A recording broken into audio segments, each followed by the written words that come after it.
کہ جہاد کی راہ میں جب آدمی نکلتا ہے اسلام کو چمکانے کے لیے، کفر کو مٹانے کے لیے جو قدم اٹھتے ہیں اور قدم پر جو گرد غبار پڑتی ہے، تیرے نبی کا فرمان ہے کہ اس جگہ جہنم کی آگ حرام کر دی جاتی ہے، بشرطے نیت یہ ہو کہ میں اسلام کو چمکاؤں گا۔ یہ نیت نہ ہو کہ اگر میری وزارت بن گئی تو بس 20 ٹرکوں کے لائسنس پہلے میں لوں گا بھائی، یہ نیت نہ ہو۔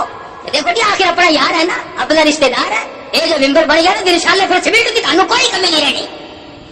پہلے نیت اگر یہ ہے تو اسلام کی چمک کا، بلکہ صرف رضا الہی مقصود ہو، نبی کی اطاعت اور غلامی مقصود ہو، پھر بات بنے گی۔ ابن حذافہ رضی اللہ تعالیٰ عنہ 2 صحابیوں کے ساتھ گرفتار ہو گئے۔ بادشاہ وقت نے عیسائی نے سب سے پہلے وہی بات کی جو کافر لوگ کیا کرتے ہیں۔ یہ پرانا طریقہ ہے، جو ہمارا ساتھ دے گا ہم اسے یوں دیں گے، ہم اسے مربے دیں گے، ہم اسے جاگیر دیں گے، ہم اسے قلعے دیں گے، خدا جانے کیا کیا طریقہ، یہ وہی سے نکلا ہوا ہے پرانا۔ ابن حذافہ کو بٹھا کر کے عیسائی بادشاہ کہنے لگا اگر تم ایمان کا انکار کر دو، کلمے کا انکار کر دو تو میں 3 ریاست تیرے حوالے کر دوں گا، تجھے 3 ریاست کا مالک بنا دوں گا۔ ابن حذافہ جواب دے فرمانے لگے او ظالم، تو کافر، تو مجھے دنیا کا لالچ دیتا ہے، مجھے لا الہ الا اللہ محمد رسول اللہ صلی اللہ علیہ وسلم کے بعد میرے نبی نے جو بشارت دی ہے اتنی بڑی بہشت ملے گی جو تیری پوری ریاست سے بھی 100 گنا بڑی ہوگی، تیری پوری ریاست سے 100 گنا بڑی ہوگی جو اللہ کے نبی نے بہشت کا مجھ سے وعدہ فرمایا۔ لگا اچھا، دوسری سٹ ماری، یہ اس سے زیادہ نازک ہے۔ انہوں نے کہا ابن حذافہ اگر تو کلمے کا انکار کر دے، بڑی خوبصورت میری بیٹی ہے، میں تیری ساتھ شادی کر دوں گا۔ یہ بڑی نازک سٹ ہے، اس کا جھیلنا بڑا مشکل ہے۔ پہلے زمانے میں لوگ بڑے بڑے کرتے تھے کہ اگر تم ہمارے مذہب میں داخل ہو جاؤ تو یوں کریں گے، ہم تجھے یوں رشتہ دے دیں گے۔ آج کل بھی کرتے ہیں، یہ بڑوں بڑوں میں یوں ہی ہے، اور کیا ان کے پاس اور کیا رکھا ہے؟ شرافت تھوڑی ہوتی ہے، بس یہی ہے کہ آؤ ملو جلو کھاؤ پیو، موت آئی تو مر جاؤ بس۔ ابن حذافہ نے فرمایا کہ میرے نبی نے جن حوروں کا مجھ سے وعدہ فرمایا ہے اگر وہ دنیا میں تھوک دے تو پوری دنیا خوشبو کی وجہ سے بے ہوش ہو جائے۔ میرے نبی نے جس کلمے کی برکت سے، ایمان کی برکت سے جس بہشت کا وعدہ فرمایا ہے اگر اس کی حور کا جوتے کا تسمہ نظر آئے تو پوری دنیا اس خوبصورتی کی وجہ سے مدہوش اور بے ہوش ہو جائے۔ میرے جیسا ہوتا نا تو اسی وقت نعوذ باللہ توبہ میری، کیونکہ ہمارا ایمان کہاں سے آیا اتنا وضو؟ ہم تو کہتے لیا بھائی پڑھا ان برا ویکھی جاوے گی، پھر مکلمہ کے دن چلا پھر کلمہ پڑھ لے۔ آج تو لوگ کہتے ہیں چلو ادھر جدھر کی ہوا، چٹ لگانا چاہیے تھا، موقع دیکھو جی میں موقع میں ہوئے گزارا کرو۔ ارے موقع مرتے وقت ایمان کا موقع ہے، اگر ایمان نہ ملا تو بیڑا گرک۔ ابن حذافہ رضی اللہ تعالیٰ عنہ نے شادی کی لالچ کو بھی ٹھکرا دیا، زمین جائیداد کے لالچ کو بھی ٹھکرا دیا۔ اس کے بعد عیسائی بادشاہ کو غصہ آیا اور کہنے لگا تینوں مسلمانوں کو، تینوں نبی کی پروانوں کو، غلاموں کو میدان میں لے چلو، لے چلو میدان میں۔ ان کو کیا کرو گے؟ ان کی آزمائش ہوگی، ان کو ہم ٹھکانے لگا دیں گے، ان کا ہم چمڑا دے کر رکھیں گے۔ گئے، دیگ لائی گئی، دیگ ابلنی پکنی رکھ دی، ایک مسلمان صحابی کو پکڑ کر دیگ میں پکتی ہوئی میں ڈال دیا۔ ابن حذافہ فرماتے ہیں دیگ میں پکنے والا مسلمان نوجوان صحابی حالت یہ تھی کھال جل گئی، ہڈیاں جل کر راکھ ہو گئی، پر جب تک دم میں دم رہا پکتی ہوئی دیگ میں سے برابر کلمے کی آواز آتی رہی۔ اتنا مضبوط ایمان۔ اور وہ جو 2 بہار بتایا تھے وہ روئے گوئے نہیں، کبھی اپنا بھی وقت آ گیا، ہائے ہائے ہم مر جائیں گے، ہائے اب دیکھو ٹائم آ گیا۔ ابن حذافہ کہتے ہیں ہم ایک دوسرے کو دیکھ کر مسکرا رہے تھے اور مبارکباد دے رہے تھے کہ جو اللہ پاک نے میدان جہاد میں نہیں دیا، شہادت کا انتظام یہاں کر دیا۔ مبارک ہو، گھبرانا نہیں، ایک دوسرے کی طرف مت دیکھو، انشاءاللہ کل حوض کوثر پہ ملاقات ہوگی۔ ارشاد فرمایا مدنی کریم صلی اللہ تعالی علیہ وسلم نے کئی لوگ قیامت کے دن اپنی قبر سے اٹھیں گے، ان کے منہ سے کستوری کی خوشبو آ رہی ہوگی۔ لوگ کہیں گے الہی یہ کون لوگ ہیں؟ جواب ملے گا تم کھایا کرتے تھے، تم پیا کرتے تھے، یا روزے رکھا کرتے تھے، روزہ رکھنے والے لوگ ہیں۔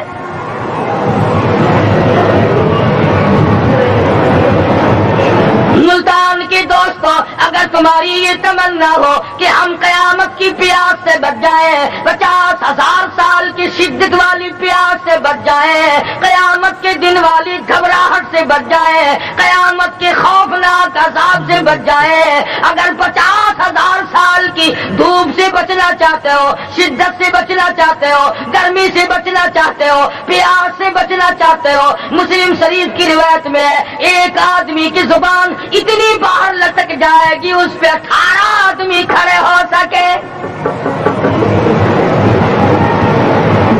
ان تمام پیاسوں سے، گھبراہٹوں سے اگر بچنا چاہتے ہو، اتنی شدید گھبراہٹ آئے گی، اتنا سخت ماحول بن جائے گا۔ قرآن کریم کہتا ہے یا ایھا الناس اتقوا ربکم، ڈرو اپنے پروردگار سے جتنے تمہیں آنکھیں دی، اتقوا ربکم، ڈرو اس پروردگار سے جس نے زبان دی، اتقوا ربکم، ڈرو اس پروردگار سے جس نے اولاد دی، اتقوا ربکم، ڈرو اس پروردگار سے جس نے کاروبار دیا، ڈرو اس پروردگار سے جس نے ہاتھ دیے، جس نے پیر دیے۔ فرمایا اتقوا ربکم ان زلزلۃ الساعۃ شیء عظیم،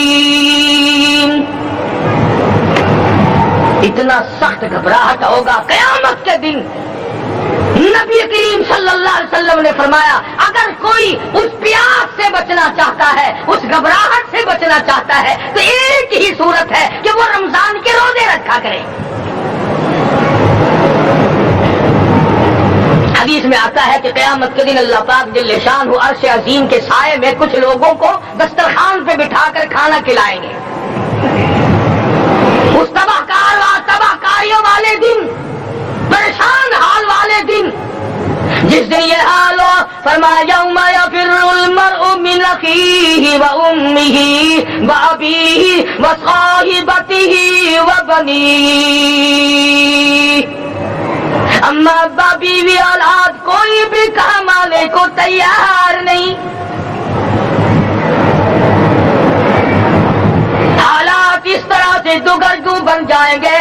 فرمایا کلا اذا بلغت التراقی وقیل من راق وظن انہ الفراق والتفت الساق بالساق الى ربک یومئذ المساق۔ فرمایا موت تمہارا کام آ کر تمام کر دے گی، یہ ہاتھ کام نہ کریں گے، یہ آنکھ کام نہ کریں گی، یہ پیر کام نہ کریں گے، یہ دل و دماغ نکما ہو جائے گا، یہ بیوی بچے کام نہ آئیں گے، یہ دھن دولت کام نہ آئے گی، تمام کا تمام نظام کائنات بیکار ہو جائے گا۔ تو خداوند کریم نے رمضان المبارک کے ساتھ ساتھ شب قدر کی حج کی رات عطا فرمائی اور یوں فرمایا اے میرے محبوب آپ رویا نہ کریں، آپ غم زدہ نہ ہو، آپ پریشان حال نہ رہا کریں، میں نے تیری امت پہ کرم کر دیا، ایک رات ایسی عطا کر دی جو 1000 مہینوں سے بہتر ہے۔ اور قرآن کریم پڑھنے کا لطف میں اور آپ کیا جانے۔ جاؤ ابو بکر صدیق رضی اللہ تعالیٰ عنہ سے پوچھو کیسا قرآن کریم پڑھا کرتا تھا۔ سارے کافروں نے کھڑے ہو کر کے اعتراض کیا ابو بکر کو ہم زور سے قرآن کریم نہیں پڑھنے دیں گے۔ ابو بکر قرآن پڑھتا ہے، ہماری عورتیں پر اثر انداز ہوتا ہے، ہمارے بچوں پہ اثر ہوتا ہے، اور مکے کے کافروں کا یہ بیان ہے کہ جب صدیق اکبر قرآن پڑھتا تھا پہاڑ لرز جایا کرتے تھے۔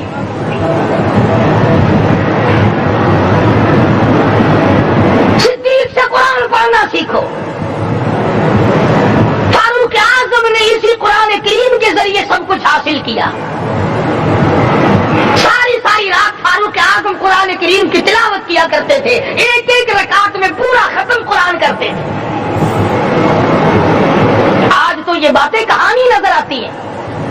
صدیق اکبر سے قرآن پڑھنا سیکھو، فاروق اعظم سے قرآن کریم پڑھنا سیکھو، سیدنا عثمان ذوالنورین رضی اللہ تعالیٰ ایک رات میں اور ایک رکعت میں پورا قرآن ختم کیا کرتے تھے۔ نبی کا دوہرا داماد عثمان ذوالنورین، جس کو دیکھ کر حضور اکرم صلی اللہ علیہ وسلم فرمایا کرتے تھے، اور لوگوں میں عثمان سے حیا نہ کروں جس سے آسمان کے فرشتے بھی حیا کرتے ہیں، جس کا آسمان والے فرشتے بھی ادب کرتے ہیں، میں اس کا ادب نہ کروں۔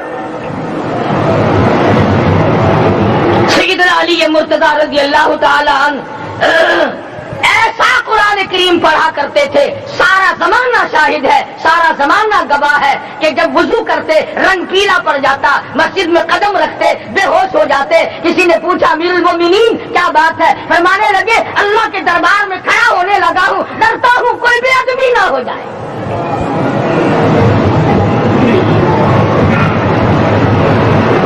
قرآن کریم سے پڑھنا سیکھو۔ حسین نے تلواروں کی چھاؤں میں قرآن پڑھا، نیزے کی نوک پہ قرآن پڑھا۔ سعید بن مسیب نے تلواروں کی چھاؤں میں قرآن پڑھا۔ حضرت امام احمد بن حنبل نے کوڑوں کی گونج میں قرآن پڑھا۔ ابو حنیفہ رحمت اللہ علیہ نے جیل سے جنازہ نکلنے سے پہلے قرآن پڑھا۔ علامہ ابن تیمیہ نے جیل کے مینارے میں قرآن پڑھا اور کوڑے کھائے۔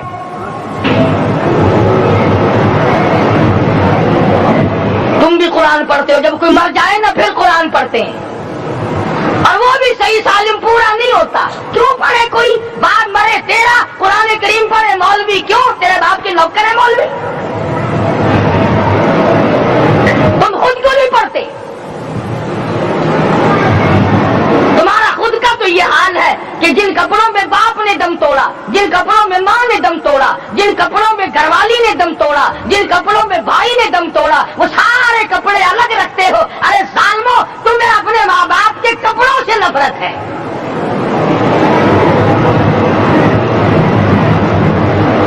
باپ کی دکان سے نفرت تو نہیں، باپ کی چارپائی سے بڑی نفرت ہے۔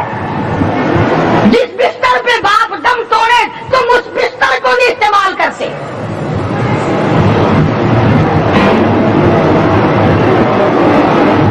رسموں میں ڈوبے پڑے ہیں لوگ، رسمیں بنا رکھی ہیں، یوں کرنا چاہیے اور اس طرح سے کرنا چاہیے۔ لہد کے پانی سے بچو، مردے کے کپڑے سے بچو، مردے کی چارپائی سے دور رہو، فلاں چیز سے دور رہو۔ تم نے کبھی یہ بھی سوچا کہ اگر تمہارے بس کی بات ہو تو موت سے بھی دور رہ کے دکھاؤ نا؟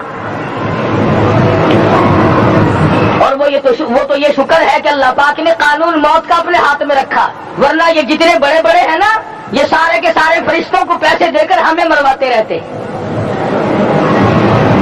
یقین جانو، سرمایہ دار اور یہ بڑے بڑے افسر سب بچے رہتے، ہمارا تختہ نکلوا دیتے۔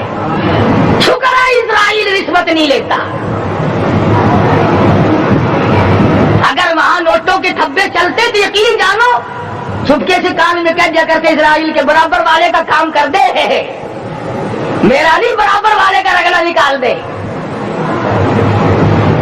اللہ نے نظام اپنے ہاتھ میں رکھا، پھر بھی لوگ نہیں ڈرتے۔ فرمایا تبارک الذی بیدہ الملک، تمام برکتیں اس ذات کے ہاتھ میں ہے جس کا ملک میں راج ہے۔ وَهُوَ عَلَىٰ كُلِّ شَيْءٍ قَدِيرٌ، ہر چیز پہ وہ قادر ہے۔ سمندر کا قطرہ قطرہ اس کے قبضے قدرت میں، درختوں کا ایک ایک پتا اس کے قبضے قدرت میں، زمین کا ایک ایک ذرہ رب العالمین کے قبضے قدرت میں ہے، پہاڑوں اور پتھروں کی ایک ایک کنکری اللہ کے اپنے قبضے میں ہے، موت اور زندگی کا نظام بھی اس نے اپنے قبضے میں رکھا ہے۔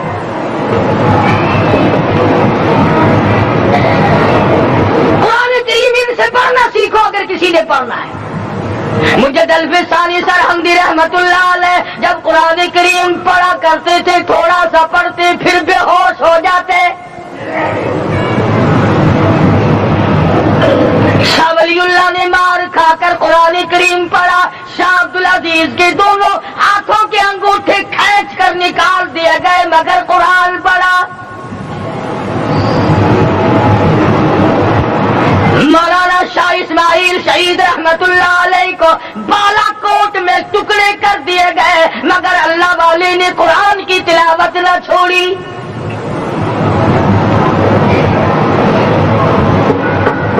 ان حضرات نے قرآن پڑھا ہے۔ ہمیں اگر قرآن کی لفظت آ جائے، قرآن کریم کا مزہ معلوم ہو جائے، حلاوت معلوم ہو جائے، ہم تمام زندگی تلاوت ہی کرتے رہیں۔ حضرت لاہوری رحمت اللہ علیہ رات دن تلاوت کیا کرتے تھے۔ ظالم افیسروں نے برف کی سلی پہ لٹا لیا اور حضرت سے کہا گیا کہ آپ اپنے مطالبے ختم نبوت سے دستبردار ہو جائیں، تو حضرت نے جواب دیا میں جان کا سودا کر چکا ہوں، ایمان کا سودا نہیں کرتا۔ سید عطا اللہ شاہ صاحب بخاری سب قید رحمت اللہ علیہ جیل میں ہے، 20 سیر گندم روزانہ پیسنے کے لیے ملتی ہے، پسا ہوا آٹا انتظامیہ کے حوالے کر دیتے ہیں۔ حیران ہے انتظامیہ، کس وقت چکی چلاتا ہے بخاری، کس وقت پیستا ہے، یہ تو قرآن پڑھتا رہتا ہے۔ سپرڈنٹ جیل نے چھاپا مار کر دیکھا، پچھلی رات کو قرآن کریم بیٹھا ہوا بخاری پڑھ رہا ہے، سورت یوسف کی تلاوت ہو رہی ہے، چکی خود بخود چل رہی ہے، دانے خود بخود اٹھ کر چکی میں پڑھ رہے ہیں۔ یہ حضرات تھے جنہوں نے قرآن مجید لفظوں کے ساتھ پڑھا۔ غازی المدین نے پھانسی کی کوٹڑی میں رات دن قرآن کی تلاوت کر کر کے حضور اکرم صلی اللہ علیہ وسلم کا روزانہ دیدار کیا۔ سلطان نور الدین زنگی رحمت اللہ علیہ ہر جمعرات کو پورا قرآن ختم کرتا تھا اور 1000 دفعہ درود شریف پڑھا کرتا تھا۔ مدنی کریم صلی اللہ علیہ وسلم کا خواب میں 12 دیدار کیا کرتا تھا۔ سلطان عالمگیر رحمت اللہ علیہ مغلیہ خاندان کا چشم و چراغ ہے، بادشاہ وقت ہے، قرآن مجید کا حافظ بھی تھا، مفسر بھی تھا، اور مدنی کریم صلی اللہ علیہ وسلم کی 5000 حدیثیں پاک عالمگیر بادشاہ کو زبانی یاد تھی۔ اور اتنا اچھا مسلمان آدمی تھا کہ ساری زندگی میں تہجد کی نماز قضا نہیں کی، ساری زندگی میں۔ بادشاہ تہجد پڑھا کرتے تھے، آج تم 2 ٹکے کے آدمی تہجد نہیں پڑھتے۔ یہی وجہ ہے کہ ہم آج کافروں کے سامنے مرغوب ہیں، مغلوب ہیں، ان سے دبے ہوئے ہیں۔ کبھی اسرائیل فلسطینیوں کو مارتا ہے، کبھی لبنان کو مارتا ہے، کبھی شام پہ چڑھائی کرتا ہے۔ یہی وجہ ہم نے قرآن چھوڑا، اللہ پاک نے اپنی رحمت کی چادر ہمارے سر سے اتار لی۔ قرآن کریم کی لذت ان لوگوں کو ملی جنہوں نے ہر موڑ پہ تلاوت کی۔ صحابہ کرام رضوان اللہ تعالی علیہ مجمعین میں سے ایک رات ایسی آئی، حضور صلی اللہ علیہ وسلم نے فرمایا کہ آج ہماری پہرے داری کون کرے گا؟ 2 انصاری جوان اٹھے اور وہ کہنے لگے کہ ہم کریں گے۔ چنانچہ حضور صلی اللہ علیہ وسلم نے ان کو پہرے دار بنا دیا۔ کمال کی زندگی صحابہ کرام کی، کوئی کسی کی کوٹھی کی چوکیداری کرے گا، کوئی کسی کے بنگلے کی چوکیداری کرے گا، کوئی غلہ منڈی کی چوکیداری کرے گا، کوئی سبزی منڈی میں چوکیداری کرے گا، کوئی کپڑا مارکیٹ میں چوکیداری کرے گا، کوئی لوہا مارکیٹ میں چوکیداری کرے گا۔ یہ انصاری جوان کتنے خوش نصیب ہے جو کالے کملے والے کے لشکر کی چوکیداری کر رہے ہیں۔ دونوں نوجوانوں نے آپس میں مشورہ کیا کہ میں جاگنا تو ویسے بھی ذمہ لگ گیا، تو سو جا میں جاگتا ہوں۔ چنانچہ جاگنے والے نے سوچا کہ خالی جاگ کر کیا کروں گا، قرآن کریم کی تلاوت کروں اور نماز کی نیت باندھ کر تلاوت کروں تاکہ پروردگار عالم راضی ہو جائے۔ فرمایا فاذکرونی اذکرکم واشکروا لی ولا تکفرون۔ تم تم مجھے یاد کرو میں تمہیں یاد کروں گا، اگر تم مجمع میں مجھے یاد کرو گے میں فرشتوں کے مجمع میں تمہیں یاد کروں گا، اور اگر تم مجھے تنہائی میں بیٹھ کے یاد کرو گے تو اللہ پاک جل شانہ فرماتے ہیں میں تمہیں عرش عظیم پہ یاد کروں گا۔ جس نوجوان نے اپنے ذمہ جاگ نہ لیا، قرآن کریم کی تلاوت شروع کر دی، نماز کی نیت باندھ کر سورۃ کہف پڑھنے لگا، دشمن کی طرف سے تیر لگا کمر میں، پتہ ہی نہ چلا، کیسی نماز پڑھتا ہوگا کہ اس کو پتہ ہی نہ چلا۔ دوسرا تیر لگا، تیسرا تیر لگا، خون بہ کر سونے والے ساتھی کے نیچے پہنچا، اس نے اٹھ کر شور مٹایا، نماز ختم کر دشمن آ گیا۔ چنانچہ جب نماز ختم کی تو کمر پہ ہاتھ لگا کر کہنے لگا کہ میری کمر میں تو تیر چبھے ہوئے ہیں۔ ہم نے کہا تجھے پتا نہیں؟ کہنے لگا نہیں مجھے کوئی پتا نہیں۔ اب وہ صحابی کھینچ کر نکالنے لگا، اور جس کو لگے ہوئے تھے وہ کہنے لگا کیا مجھے دکھ ہوتا ہے، میں دوبارہ نیت مانگتا ہوں، قرآن پڑھنے لگوں گا، پھر نکالنا مجھے پتا نہ چلے گا۔ اور مسلمانوں خدا کی قسم نبی کے دیوانوں نے، نبی کے پروانوں نے ایسا قرآن پڑھا تیر چبھتے گئے پتہ ہی نہ چلا۔